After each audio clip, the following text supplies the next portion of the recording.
Right ఇక breaking news చూస్తున్నాం. Phone tapping కేసులో పోలీసులు దర్యాప్తు ముమ్మరం చేశారు. మాజీ ఇంటెలిజెన్స్ చీఫ్ ప్రభాకర్ రావు అలాగే శ్రావణ్ రావు పాస్పోర్ట్లు జప్తు చేయాలని భావిస్తున్నారు పోలీసులు. ఇప్పటికే రీజనల్ పాస్పోర్ట్ అథారిటీ దర్యాప్తు అధికారులకు ఈ మేరకు పోలీసులు లేఖ రాసినట్లుగా తెలుస్తోంది. ఐఏఎస్ అధికారుల ఫోన్లు సైతం ట్యాప్ చేసినట్లు పోలీసులు వెల్లడించారు. ఇక electrical city principal secretary Ronald Rose Divya ఫోన్లను ట్యాప్ చేసినట్లు వెల్లడించారు పోలీసులు. అయితే మావోయిస్టు సమాచారం ప్రకారం ప్రణీత్ రావు బృందం చేసినట్లు పేర్కొన్నారు. దేశ అంతర్గత భద్రతకు నష్టం కలిగించారని పోలీసులు పేర్కొన్నారు.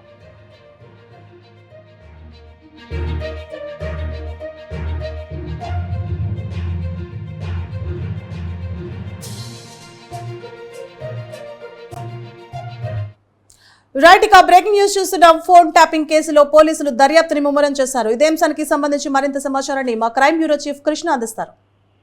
కృష్ణ.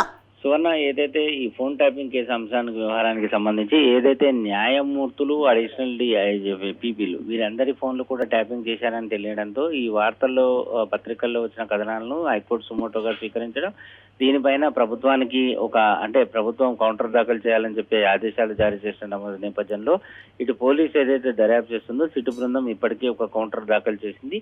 ఈ కౌంటర్ దాఖలు చేసిన ఈ క్రమంలో ఈ దర్యాప్తును మరింత వేగవంతం చేయాలన్న కోణంలో ఈ సిట్ అధికారులు ముందడుగు వేశారు. ఇప్పటికే ఇందులో ఉన్న ఒక రాధాకిషన్ రావుకి ఎస్కాట్ బెయిల్ ఏదైతే తల్లి చనిపోయిన తర్వాత మాసికం కోసం ఆయన కోర్టును అప్పీల్ చేయడం, 2 రోజుల పాటు కోర్టు ఆయనకి ఎస్కాట్ తో కూడిన బెయిల్ మంజూరు చేయడం, ఆ తర్వాత ప్రణీత్ రావు, భుజంగరావు, తిరుపతన్నలు కూడా తరచుగా ఈ కేసులో బెయిల్ కోసం అప్పీల్ చేస్తున్న క్రమంలో ఈ కేసు ఏదైతే హైకోర్టు సుమోటోగా తీసుకుందో దానిపైన అనేకమైన విషయాలను అధికారులు కోర్టు దృష్టికి తీసుకొచ్చారు. ఈ మాజీ ఇంటెలిజెన్స్ చీఫ్ అయిన ప్రభాకర్ రావు, ఆ తర్వాత ఒక మీడియా సంస్థకు సంబంధించిన అధినేత శ్రవణ్ రావు పాస్పోర్ట్లను జప్తు చేయాలని భావిస్తున్నట్టుగా కోర్టుకు తెలిపారు.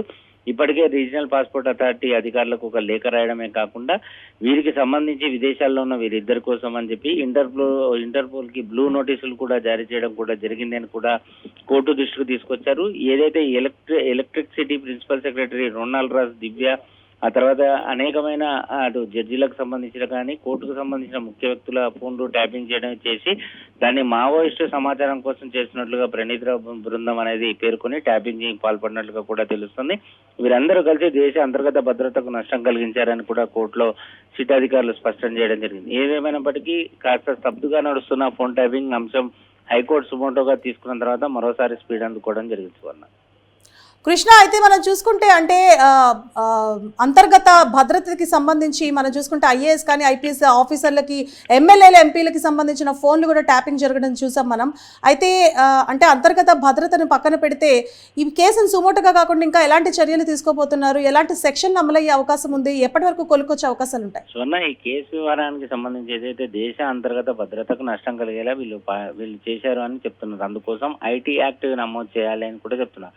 ఒకవేళ ఐటీ యాక్ట్ నమోదు చేయాలని ఇప్పటికే కోర్టులో ఏదైతే వారు పిటిషన్ వేశారో కోర్టు కనుక అంగీకరిస్తే ఖచ్చితంగా ఈ కేసులో అరెస్ట్ అయిన ప్రతి ఒక్కరికి, ఆ తర్వాత వీరందరూ చెప్పిన సమాచారం మేరకు ఏదైతే బీఆర్ఎస్ పార్టీకి సంబంధించిన అధినేత కూడా మెడకు ఉచ్చు బిగించినట్లు అవుతుంది. ఒక్కసారి కనుక ఐటీ యాక్ట్ కోర్టు అనుమతిస్తే వారికి పడే శిక్షలు దాదాపు యావజ్జీవ కారాగార శిక్ష పడే అవకాశాలు కూడా లేకపోలేదు. అందులో ఇటీవల కాలంలో కొత్త క్రిమినల్ చట్టాలు రావడం, ఆ నేపథ్యంలోనే ఈ సెక్షన్ల మార్పిడి వ్యవహారం కనుక చేసి ఐటీ యాక్ట్ కనుక ఇస్తే ఖచ్చితంగా ఇక ఈ కేసులో అరెస్ట్ అయిన వారు కూడా జైలు నుంచి బయటకు వచ్చే దాఖలాలు లేవు. అలాగే వారికి బెయిల్ వచ్చే అంశాలు కూడా ఎక్కడా కూడా కనిపించట్లేదు. ఇక ఈ కేసులో ప్రధానంగా ఉన్నది శ్రవణ్ రావు అండ్ ఇంటెలిజెన్స్ మాజీ చీఫ్ ప్రభాకర్ రావు. ఈ ఇద్దరి కోసం కూడా పోలీసులు ముమ్మరంగా వారిని విదేశాల నుంచి ఇండియాకి తీసుకొచ్చే ప్రయత్నాలు చేస్తున్నారు.